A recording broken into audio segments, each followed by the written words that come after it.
माननीय leader of the house please. माननीय उपाध्यक्ष जी, अभी माननीय विपक्ष के नेता ने एक लंबा वक्तव्य दिया है। उस वक्तव्य में बहुत सी बातें कही गई हैं, कुछ होम मिनिस्ट्री से संबंधित, कुछ डिफेंस मिनिस्ट्री से संबंधित, कुछ अन्य मिनिस्ट्रियों से संबंधित। सभी जवाब दिए जाएंगे, लेकिन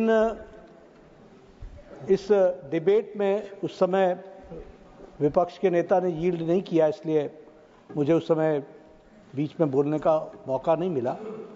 लेकिन मैं देख रहा था कि हमारे बड़े वरिष्ठ नेता हैं और लंबा अनुभव है, लेकिन वक्तव्य में उनके स्टेचर के अनुसार के शब्दों का जो उपयोग होना चाहिए था उसका उपयोग नहीं हुआ। जो शब्दों का उपयोग किया उन्होंने वो उनके स्तर से नीचे थे।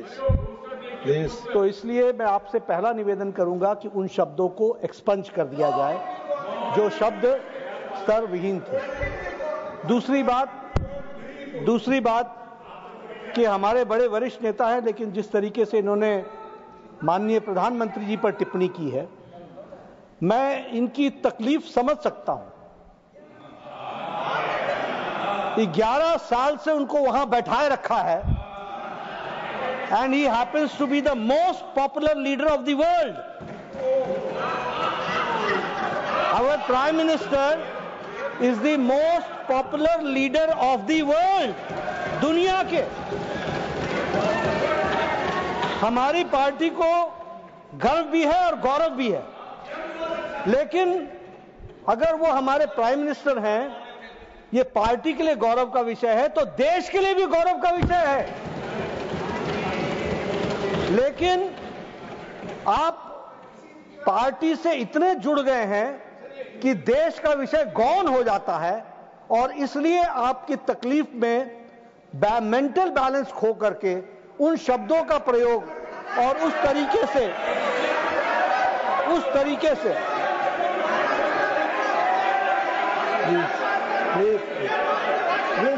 मैं